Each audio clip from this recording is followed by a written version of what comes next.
I'm Gary Boughton, and blah blah blah, blah blah blah, blah blah blah blah blah.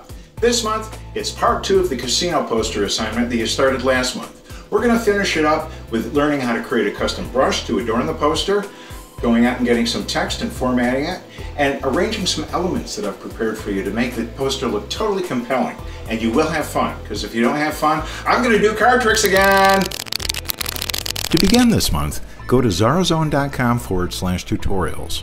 Scroll down the page until you see the download button, click the button, download the zip archive, unpack it, and get ready to go.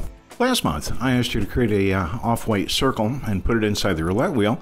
This month, I want you to copy it, put it in a new document. You can color the background by dragging a swatch in. Press Ctrl-K to clone that object, Ctrl-Shift-S to simplify the object.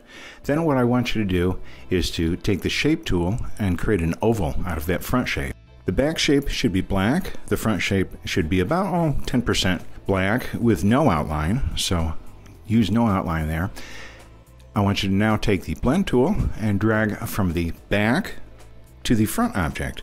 Now 5 steps isn't enough, so let's give it like about 16, 18. Now that looks as though a hole has been carved. Copy that, put it back in the document. It'll be on the front, so press Ctrl-B to put it to back, and Ctrl-Shift-F to move it 1 step to front, and it makes a very nice 3D circle in which you're going to place text. Now, where do we go to get text? Open your browser and go to fontdiner.com. Click on the Font Diner logo, and we're going to go to the top page. If you look very carefully, you've got free silverware. The owner of this site, Stu, has been very nice to give us some nice fonts. Why don't you get Featured Item and Marker Monkey and anything else you want to get.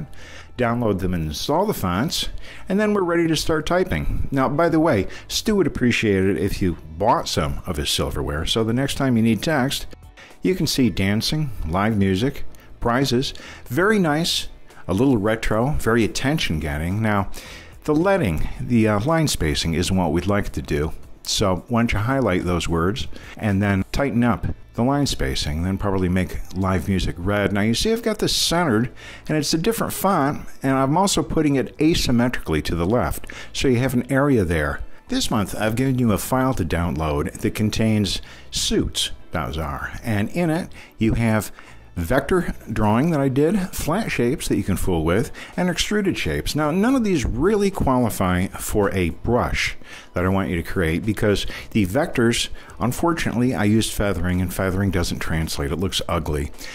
Similarly, extruded objects are going to get a little funky if you try to make a brush out of them. So, out of these 3, if you'd care to use the flat ones and do some extruding, by all means. What I'm going to do here, and what you probably want to do yourself, is press Ctrl-Shift-C, make a bitmap copy, use an alpha channel, and you've made a bitmap copy.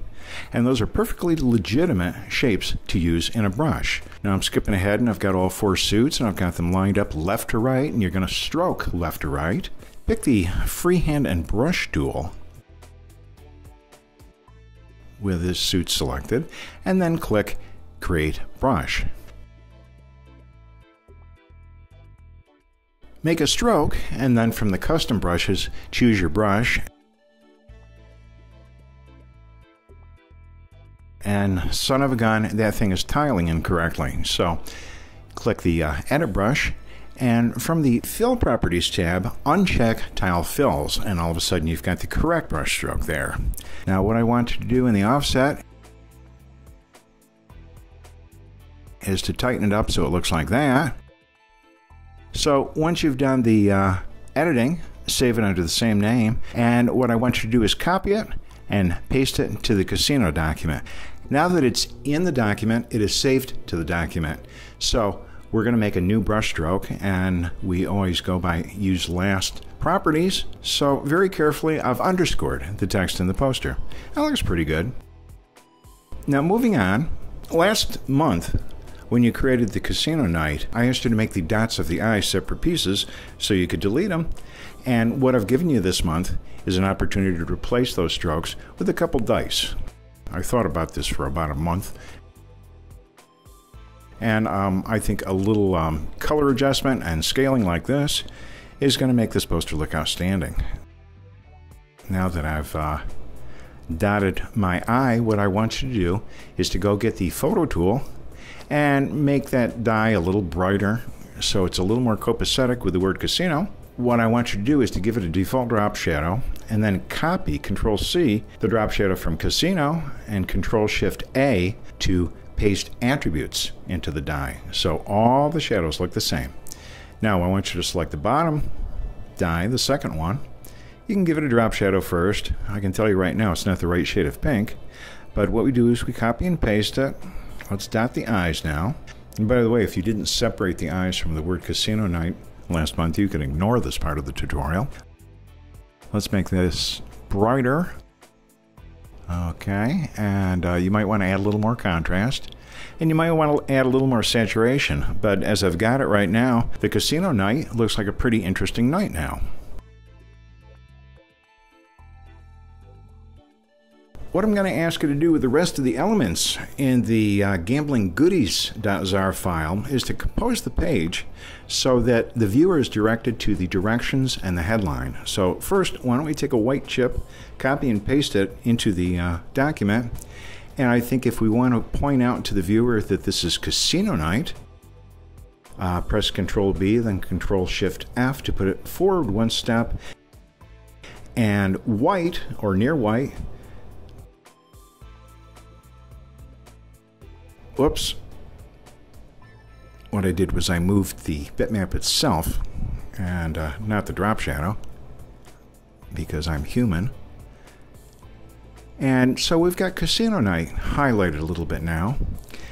We can also add elements that are not critical to the overall design and aren't really pointing to anything but help fill out the casino poster. So I'm copying and pasting the blue and red chips. That'd go nicely over, let's say, over here.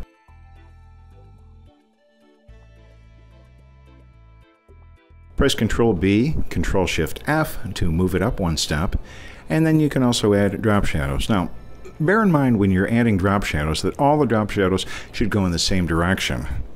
Now, I'm going to select the red chip and paste it into this document. And let's put it over here. Control-B to back, Control-Shift-F up one step, and I'm going to give it a shadow here, and you should too. Now, finally, you're going to deal with a couple playing cards. And I deliberately gave you a face card because instinct might say, let's use this, but design says, don't use it. The King of Hearts there is too visually important and will detract from the casino night. So I'm going to ask you to press Control-F, put the Nine of Hearts above it, click a second time to get your rotate handles, and rotate a little, and position it here. And you will see in the gambling document that these both already have drop shadows. So once we've rotated both cards, let's pull them down.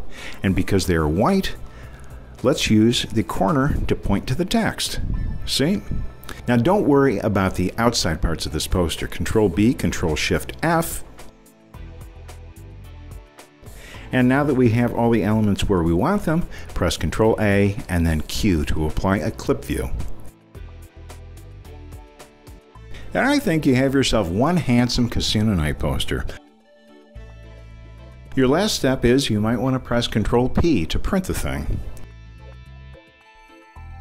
And so until we get together next time, I want you to remember that if at first you don't succeed, find out what the loser is getting.